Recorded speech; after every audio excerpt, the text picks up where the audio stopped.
जीवन में भलाई करने की आवश्यकता को अक्सर एक लक्ष्य के रूप में देखा जाता है, लेकिन हम यह क्यों भूल जाते हैं कि भलाई अपने आप में एक प्राकृतिक परिणाम है।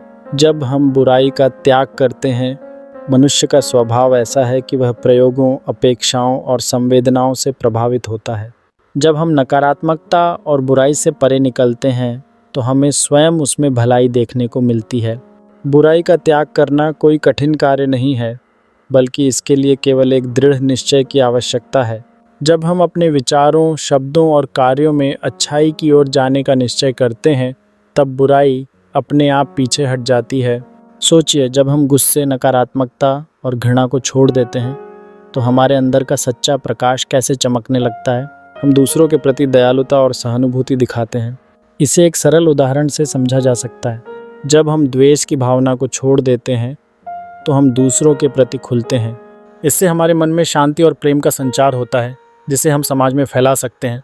भलाई का ये चक्र तब बढ़ता है जब हम एक सकारात्मक वातावरण का निर्माण करते हैं, जो सभी के लिए प्रेरणा स्रोत बन जाता है।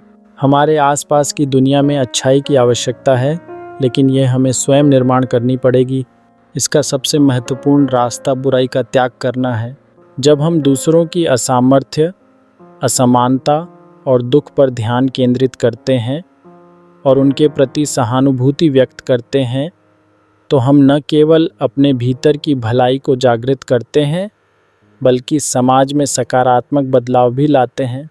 इसलिए हमें समझना होगा कि भलाई को प्राप्त करने के लिए सबसे पहले हमें बुराई का त्याग करना होगा। जब हम नकारात्मकता से मुंह मोड़ेंगे, तभी हमारी दुनिया में सच्चा उजाला आएगा।